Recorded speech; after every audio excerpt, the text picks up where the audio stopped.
And joining me in the studio this morning is the new Liberal MHA for Mount Pearl South, Paul Lane. Mr. Lane, good morning. Thanks for coming in. We appreciate it. Good morning, Fred. It's a pleasure to be here.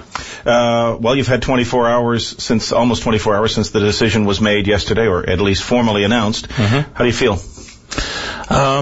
Fred, as I said to you earlier as we were chatting before going on here, this was not an easy decision for me to make, and something I've been contemplating for a while. Yesterday was a big day, but I have to say that since going home last night, and the messages I've received, both in terms of phone messages, in terms of emails, in terms of Facebook messages and so on, and other social media, I have had a great response from the people, and whether it be people that I know, people I don't know.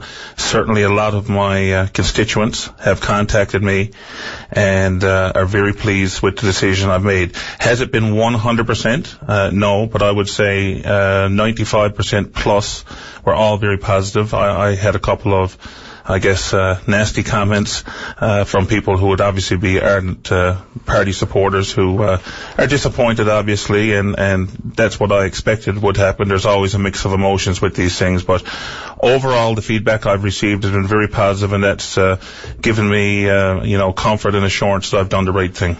You have caught a lot of people off guard by this decision, and most of the PC MHAs that I spoke to yesterday and the ones that I heard in interviews basically said, wow, Paul Lane, and even people in the public said that you were essentially the biggest, one of the most ardent supporters of Kathy Dunderdale, who is very low in the polls. And then all of it, and we've got you've seen this stuff on Twitter. Sure, about absolutely. The criticisms against the Liberal government. Yep. Danielle Barron has this report running this morning, and the other media are doing it as well, sort of digging up the things that you've said over the last year. Very, very critical against the Liberals. Mm-hmm. How do you square that when you join the party that you were so critical of, saying that the Liberal governments are the reason we're in the mess we're in debt-wise? Well, why should people believe you?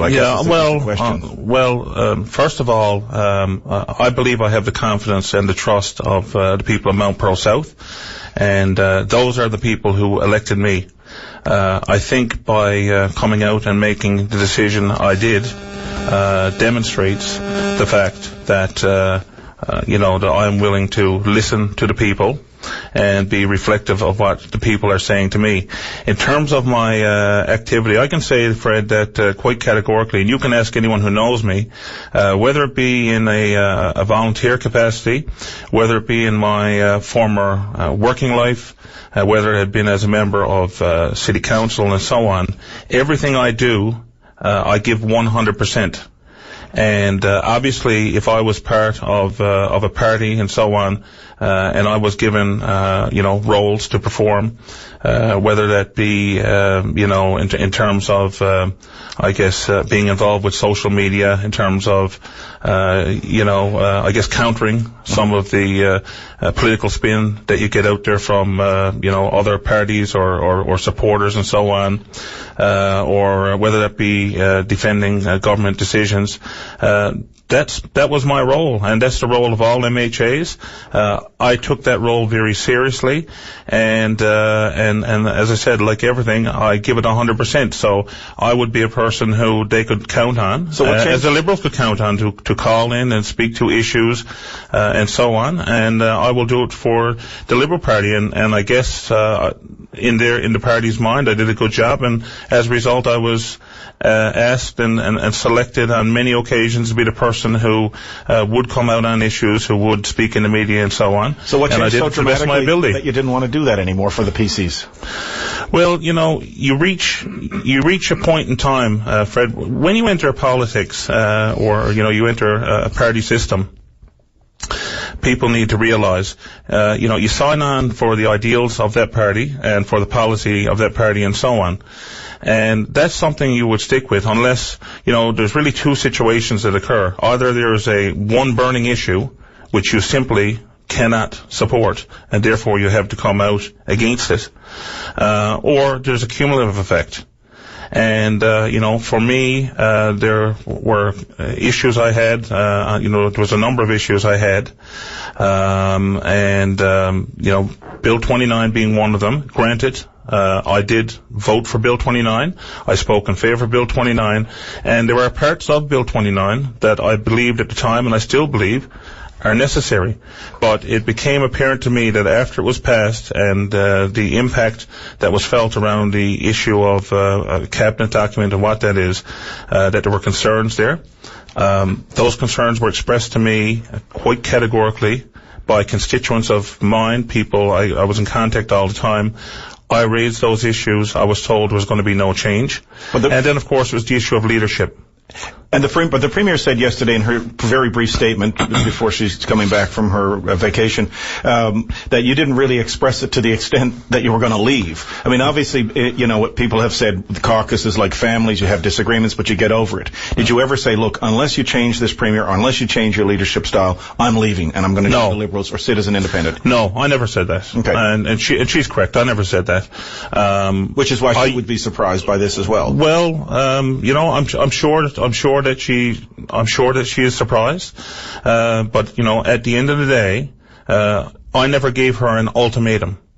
But I used the mechanisms that were there in terms of the party process, or the government, the caucus process, I should say.